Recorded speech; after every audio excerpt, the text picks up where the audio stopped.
Hey guys, Necromancers here. I want to do a video that's kind of outside of what I normally do and basically just answer some questions that I get asked a lot in all different places and comments on my videos, on the forums and on Reddit, just in game even, and in stream chat. So basically wanted to go through, these are like frequently asked questions and hopefully the answers will help people out. The first question I often get is, why is Offhand Axe not used? So we'll really quick just equip our Offhand Axe.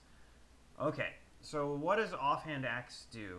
First skill is number 4, Dual Strike. It hits about as hard as an auto attack and takes a bit longer to cast, so it's a little bit of a DPS loss. And it gives you Fury for 6 seconds if it hits. So when would you want to do this? Now bear in mind, in a group setting, you're going to have For Great Justice and Signet of Rage. You're going to have Fury for 35 seconds. When that comes off cooldown, you'll have For Great Justice again. And then when that is done, you'll only have a few seconds of downtime for Signet of Rage. If you get a source of Fury from literally anyone else in your party, you're going to have Perma Fury. So as a warrior, you really don't need this Fury unless you're soloing. The advantage of this when you're soloing is there are certain bosses where you definitely need Fury for DPS uptime, and you don't need your mace for the knockdown, and you don't need your sword for the block. Basically any boss that is very, very face roll but has a lot of hit points, where you don't need the knockdown and you don't need the block, you are best off going axe just for the extra Fury. But by and large, in group context, you pretty much never need Dual Strike. So in a group setting, you can pretty much consider Dual Strike a blank skill, especially since it's a DPS loss compared to your auto attack. If Dual Strike got its damage buffed by 10 to 20%, something in that range, then all of a sudden you have a definite argument in favor of Dual Strike being really good. So maybe that's something ANET can look down the road if they want to make Axe Offhand more viable. The next skill is Whirling Axe, which might be one of the biggest misconceptions of a skill in the game. This skill suffers from the 100 Blade Syndrome, where people see the cumulative number on the screen of the Whirling Axe, the numbers that add up, and they feel like they're doing really big damage, especially because it hits all the targets around them. What they neglect to realize is basically how long the channel takes and how much damage they would have been doing that entire time just auto-attacking. The math works out to be, and other people have done it more conclusively than I've ever even bothered to look into it, and I trust their numbers. But it works out to be that unless you have 6 targets, you're better off with your auto attack. If you have 5 mobs surrounding you, even though your auto attack can only hit 3, you're still better off with your auto attack. Now, if we were playing a different version of Guild Wars 2 where you couldn't cleave with your auto attack, where every auto attack was single target, and this was one of our only accesses to cleaving or AoE, then yeah, this would be a good skill. But for the most part, every time you click number 5, you're just losing a ton of DPS. So there are some niche times, like where for some reason you need to build up adrenaline really fast and you need to do it against a bunch of different mobs. Okay, fine, then Whirling Axe is a great way to build up your adrenaline. But, I mean, that's a pretty minor consideration. So, when you look at it, skill number 4, skill number 5 are both quite limited in what they actually do for you. And as a result, they might as well both be blanks. So, if both of your offhand skills are blanks, is there really any reason to use that offhand? And the answer is no. Compared to what a mace does, stacking Vuln, which is a huge DPS increase, as well as the skill itself being a DPS increase. And number 5, an on-demand knockdown that hits twice and does a huge DPS increase. Or Sword Offhand, which has a rip skill. It's a huge DPS increase and an on-demand block. So these offhands just provide way more than an offhand axe, and it's unfortunate because axe is really cool and looks cool, and people want it to be good. It just really isn't. So that is it for the question of offhand axes, and we'll move on to the next question. The next question I get quite a bit is, should I use assassin's gear on my thief? Or should I use precision infusions on my thief? The answer to that question really comes down to what you do the most. If you play in group context, if you do dungeons or fractals or whatever, you can pretty much always count on Fury from the Warrior and the Banner of Discipline. Fury and Banner of Discipline together comes out to be 28% extra crit chance. As you can see, my Thief base crit chance with Signet of Agility is 62%. Add 8 to that and you're at 70%. Add 20 to that for Fury and you're at 90%. Then you come to traits and you have increased chance to critical hit while your health is above 90%. So now we're at 95%. And then you gain another 7% when you hit from behind to the side, which is almost always. So now we're at 102% chance to crit. There will obviously be times where you're below 90 or where you're not hitting from the side. And in times like that, you can make up the difference a little bit with food that gives you crit, like Minotaur Steaks or Candy Dragon Rolls, stuff like that. But for the most part, on a thief, you are going to be in a situation where you have, more often than not, 100% chance to crit.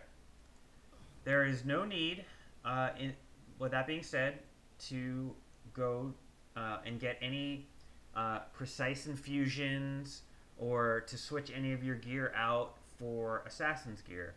Full Berserker with Scholar Runes is enough to get you to 100% chance to crit.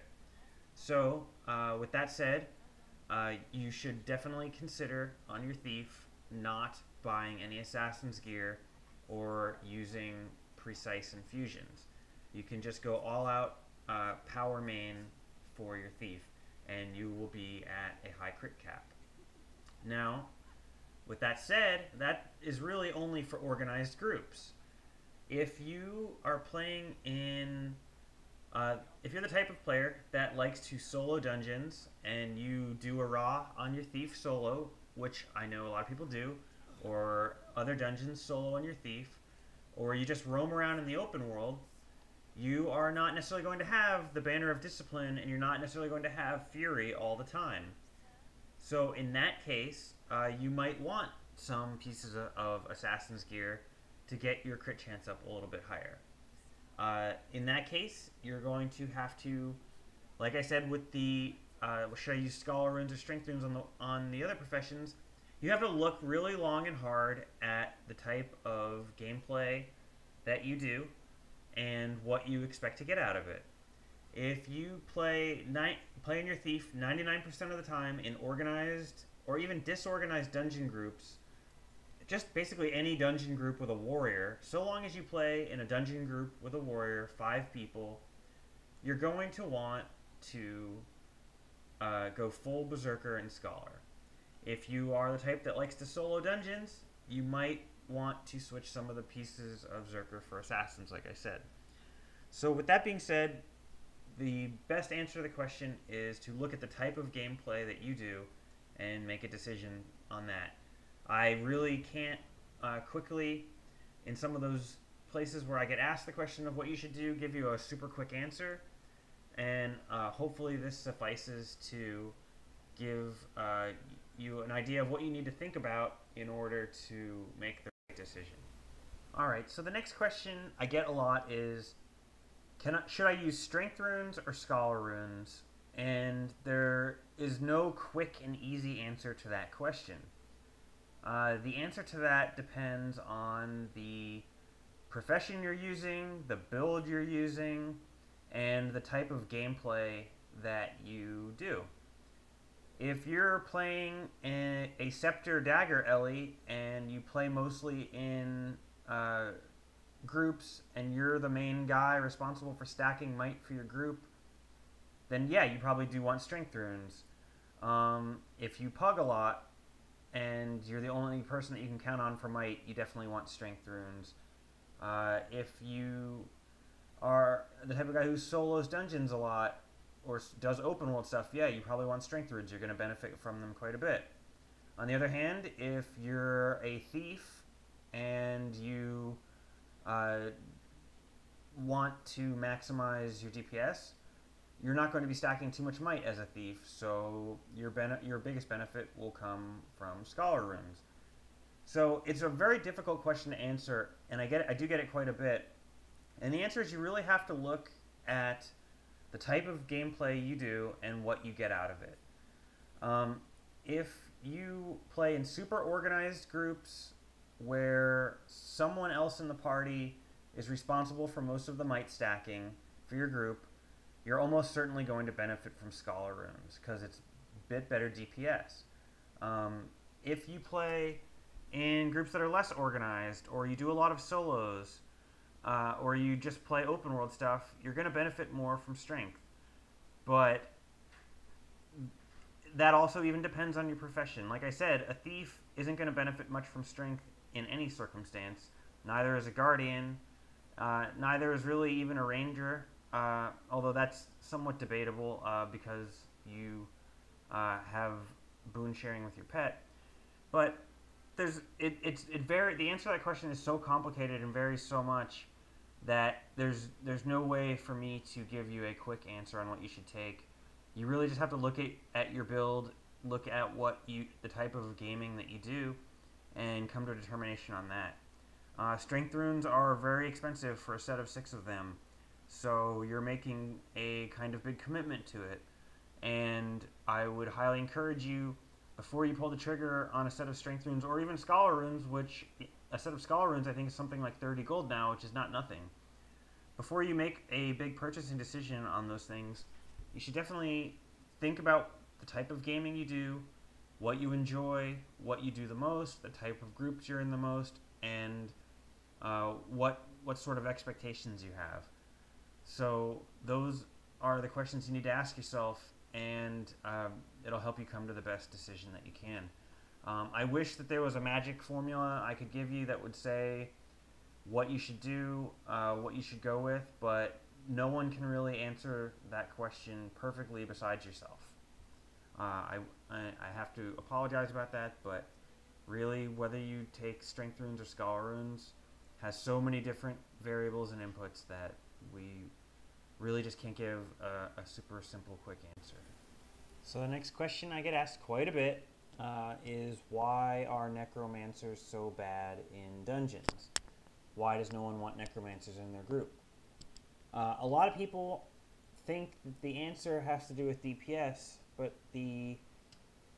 that's not actually correct. Necromancers have really good DPS. The dagger auto attack chain is one of the highest damaging auto attack chains in the game. Against a single target, which is one of their drawbacks, is that their attacks are only against single targets. They do not cleave. Against a single target, it's as powerful, if not more powerful, on a per second basis than the warrior axe auto attack chain. The first drawback, though, like I said, is that the attacks don't cleave. The Necromancers do not have an option for a melee weapon that cleaves. Their only option is a single target. Not being able to cleave is a huge, huge drawback in dungeons, and it definitely limits certain situations for the Necromancer and what they can do, DPS-wise. But for the most part, DPS isn't the issue. Like I said, their single target attack is good, combined with the damage from Locust Swarm, combined with the damage from Well of Suffering. Necromancers actually have a pretty good DPS output. They're somewhere around the middle of the DPS rankings. And so it's not really DPS that's keeping people from bringing Necromancers in their group. especially if you consider Lich Form, which is a massive boost to your critical chance. Look at that. Without even Fury, you're at 93% chance to crit. Power, over 4,000 with no might. The auto attack from Lich Form is insanely powerful. So for the time that Lich Form is up, you are basically in God mode and you're doing pretty much the most insane DPS in the game. So the thing to remember is that Necromancers are not left out of the dungeon meta because of their DPS, because their DPS is definitely good. Where they're left out is their utility. They don't have very good utility skills for PvE. It's a sad statement when one of their best utility skills basically gives themselves 10 stacks of might for 12 seconds on a 30-second cooldown. Even with strength runes, it doesn't last long enough to really justify its existence. With strength runes, you're looking at like 19 seconds of might on a 30-second cooldown. This is just not what this wouldn't be usable on a warrior. It wouldn't be usable on pretty much any other class because every other class has better utility skills. And they also have a signet that increases their power by 180. A power increase by 180 is a really good DPS boost. Some classes would make quite a bit of use out of that. Thief uses theirs that does the same thing. Warrior uses theirs quite often. Guardian, somewhat less often, but still usable. But for Necros, it pretty much never leaves your bar because there's really not much better. And then Well of Suffering inflicts a decent amount of vuln, does a decent amount of damage. It's basically one of the best utility skills for PvE going.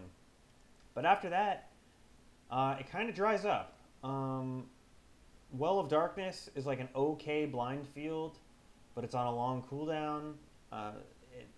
It definitely doesn't even come close to what a thief can do with a pistol offhand in terms of being able to put blinds out. Well of Power, it grants a little bit of stability to your team and converts their conditions into boons. This isn't close to as good as what Hallowed Ground is, especially since it's a dark field versus a fire field. Hallowed Ground on the Guardian is just infinitely better. And it's on a long cooldown, so really it's kind of a niche skill. And then Well of Corruption converts boons on foes into conditions. There's very few applications of that in PvE where that's necessary.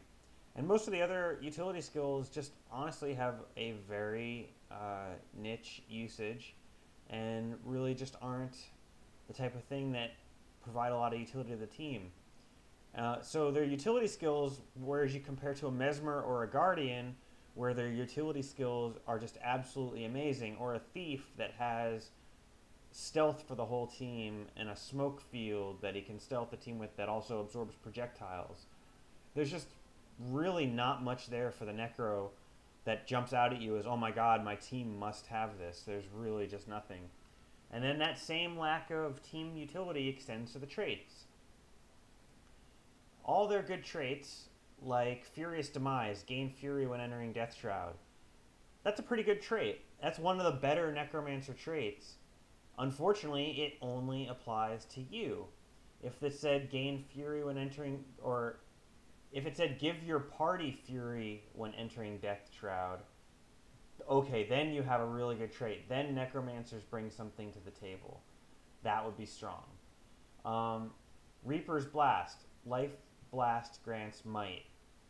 Pretty good at skill. You auto-attack in Death Shroud, and you build up might stacks. In conjunction with Strength Runes, it allows a Necromancer doing solo content, or even in pug groups that don't have good might stacking, a way to do pretty seriously good DPS. In an organized group, this doesn't really bring much to the table, since you don't necessarily need the might stacks. However, if it said Life Blast grants might to your whole party, now you have something. Now you put Strength Runes on a Necro, and you make a build where you do a lot of Death Shroud stuff, suddenly you're buffing your whole team with a ton of might, a ton of fury. You have the trait that inflicts weakness when you enter Death Shroud. You start to actually build off of Death Shroud, and you basically have something that provides definite utility to your party. Unfortunately, all the Necro stuff is self-buffing. If you run in really bad pugs, or you play in disorganized groups, or you do a lot of solos, or open world content, the lack of team utility doesn't matter. Throw strength runes on your Necro. Enjoy Furious Demise. Enjoy the life last granting you might, because you won't notice the difference. However, if you run in teams and organized groups and people that want to speed clear dungeons, none of these traits help the whole team. Whereas you look at the traits for other professions, and there's always something there to help the team. And that is the fatal flaw of the Necro. They are a completely selfish class, and they really don't contribute much to the team's success, besides contributing their own DPS. And frankly, every class brings the DPS. So the justification for taking anyone in a dungeon run is, what can you do to buff the whole team? And the answer for Necros is basically nothing. So that is why Necros don't have a place in the speed clear meta. However, they're a few buffs away from being there. Will we ever see that? I don't know. I do hope ANET makes some of those changes, like I suggested, that apply to the whole team. I can see there might be issues with that in PvP, but even if they made them PvE only changes, I think it would go a long way to making people super happy with the Necro, and make people welcome Necros in every... Another question I get asked a lot is, hey, I don't want to do full Zerker, I want to mix in some tanky gear. I'm still learning the game, I'm not 100% comfortable dodging everything, and I want to mix in some tanky gear. I often advise people that ask that to be super careful, especially if they don't have a lot of gold. They might be better off just going full Zerker anyway and doing their best and trying to learn as quick as possible. But I'm not going to try to talk you out of it too hard, because I understand that everyone wants to learn at their own pace, and if they're not comfortable, they're not comfortable. So with that said, you want to mix in some tanky gear. What's better, knights or soldiers? I ran the math today, and for the most part, the DPS on Knight's gear is slightly better than soldiers. If you were to change your armor pieces over to all Knight's gear, your DPS would be slightly better than if you changed your armor over to all soldiers. So with that said, you'll be pretty tanky if you switch over to all Knights.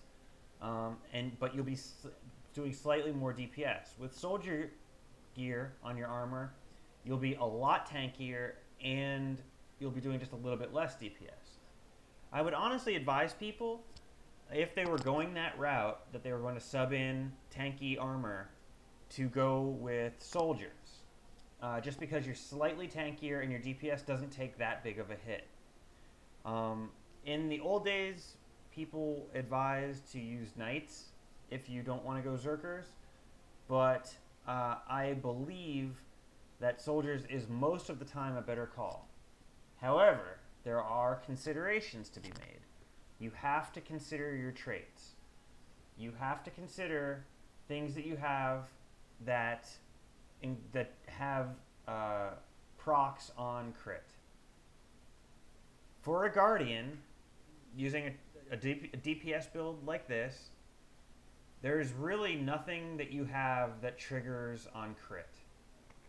The only thing that you used to have a lot of was Vigorous Precision, gain vigor when you deliver a critical hit, so it definitely mattered that you crit a lot. In a typical Guardian DPS build like this, there's really nothing that says, oh my god, I have to crit a lot in order for my build to reach maximum effectiveness.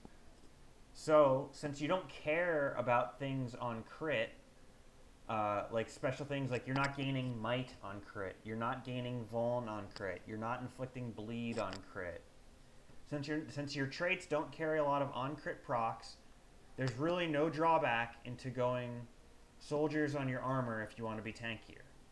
However, that's not necessarily true for a profession like a warrior. A warrior is going to have vulnerability on crit. It's going to have might on crit. It's going to have bleed on crit. The warrior has a lot of traits that depend on you critting a lot to get extra usage out of them. In those cases, you are almost certainly better off using knights instead of soldiers. So the short answer to the question is of whether or not you want to use knights or soldiers if you're going to sub in a few pieces of tanky gear is, what do my traits say? If you go through the traits that you have picked out and you see a lot of gain X or do X on crit, the answer is knights. If you don't have anything like that, the answer is soldiers. And that's really the quickest way to figure it out. Now, all that said, I still recommend you go berserkers, assassins, or whatever the right mix is for your build. I still recommend you go all DPS, and I always will. But if you must sub in tanky gear, you have to look at your traits, see what works better, soldiers or knights, and hopefully you'll come to the right answer for yourself. So the next question I get asked quite a bit is, how do you get so much gold? How do you have so many legendaries? How do you get so much gold?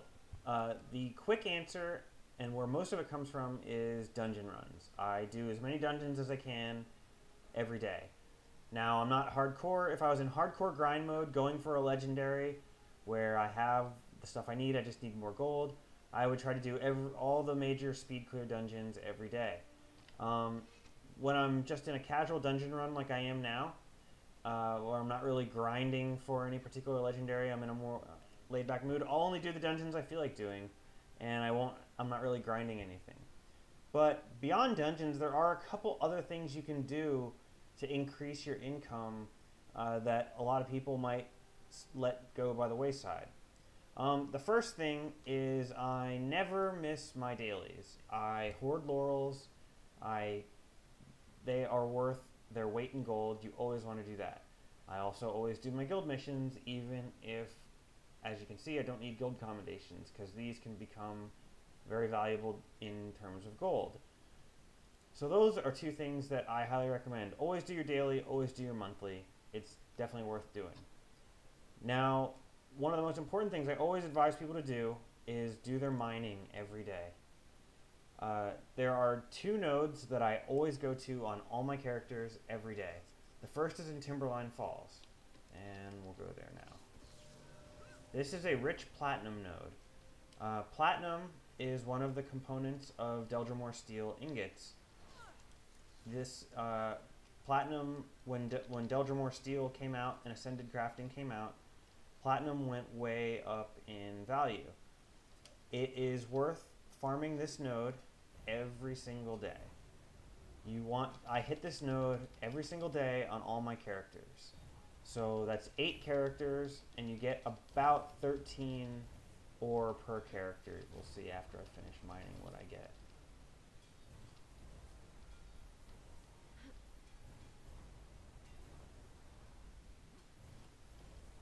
Yeah, I got 10 platinum from this.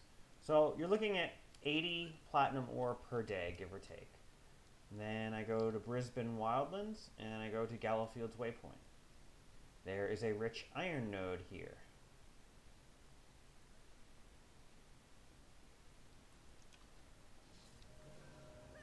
Time to do some real damage. This iron node usually gets you quite a bit of iron ore, something like 13 or 14 depending on your RNG.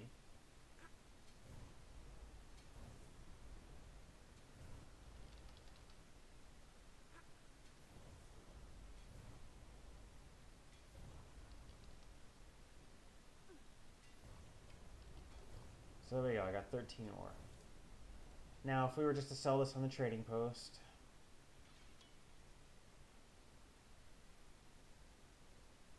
we would get 18 silver. 18 silver doesn't sound like much until you multiply it by all my characters. So you have 18.59 silver times 8 characters. That is 1.5 gold of iron per day. And it's about the same worth of platinum. So we're looking at 3 gold per day of platinum and iron. That's if you were just to sell it. There's actually better stuff you can do. And we'll go back to Divinity's Reach, and I'll show you.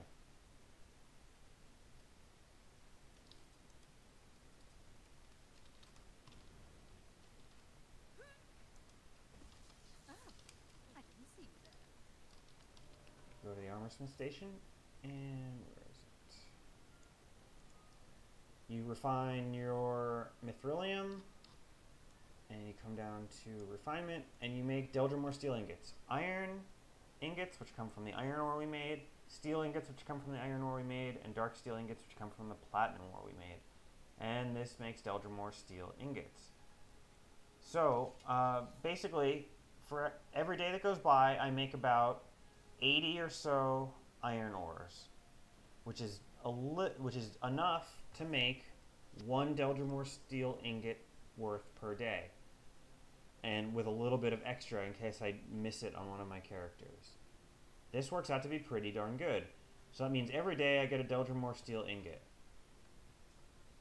for free, just from running around. They're worth about 4.5 gold.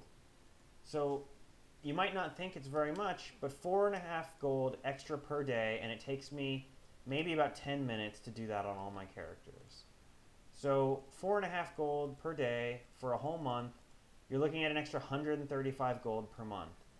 If you figure the amount of time it takes to make a legendary for someone who's kind of in grind mode is about 2 to 3 months, we're looking at about 400 gold in every 3 months from mining.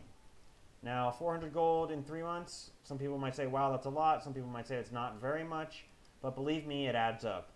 When you're making a legendary and you're trying to get 250 of every T6 mat, 400 gold is huge.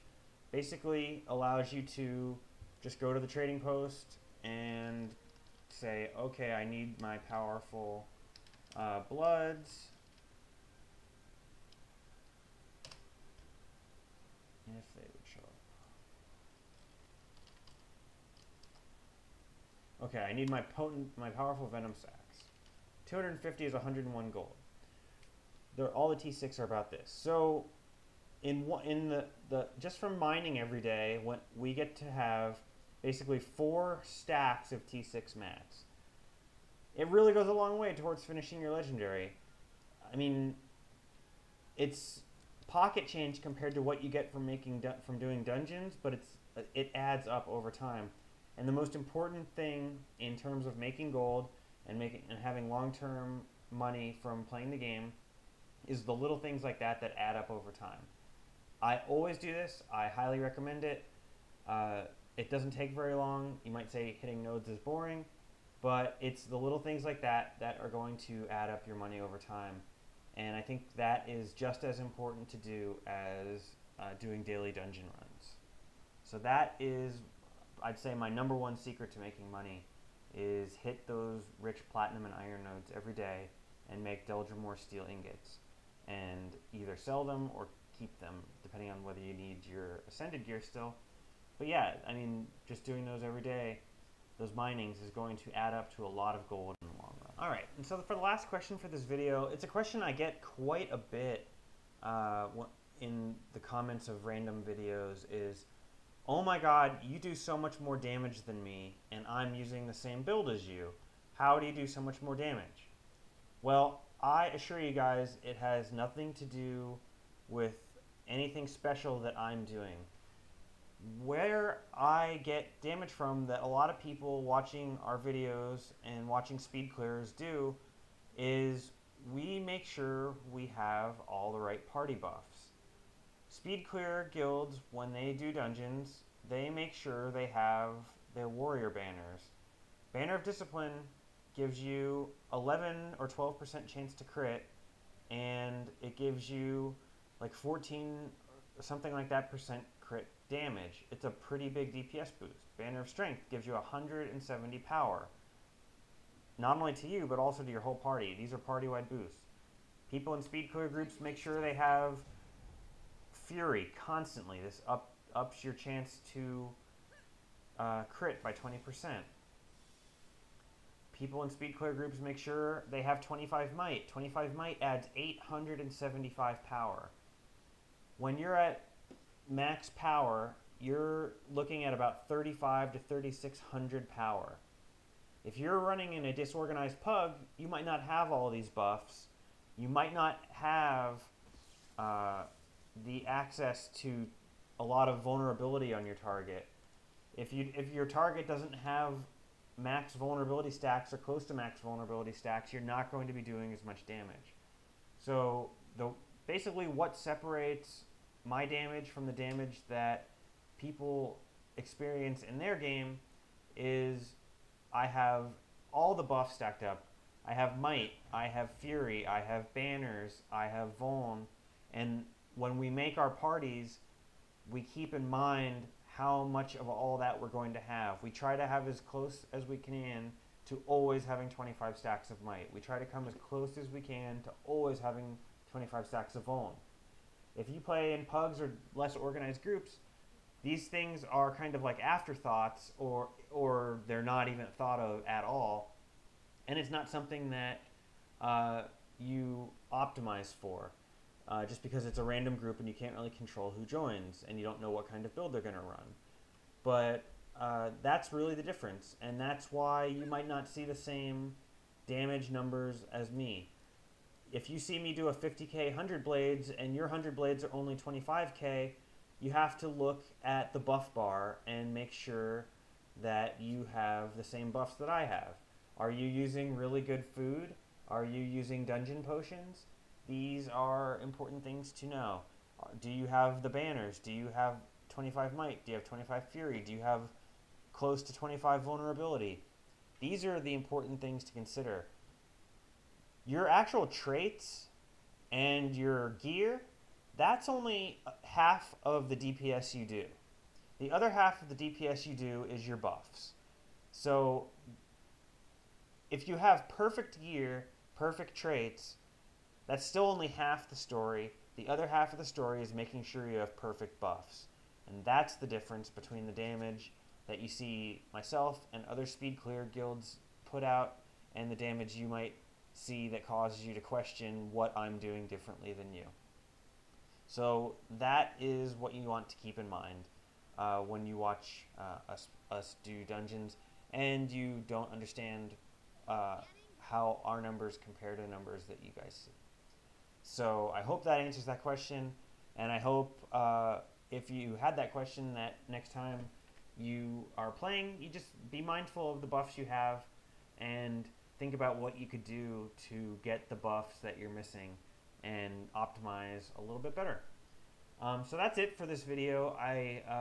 It went kind of long. I thank you guys for putting up with it. If you have any other questions, hit me up in the comments, and once I will read them, I will do my best to answer them and get back with you guys as soon as possible on that. Thank you guys so much, and have a great day.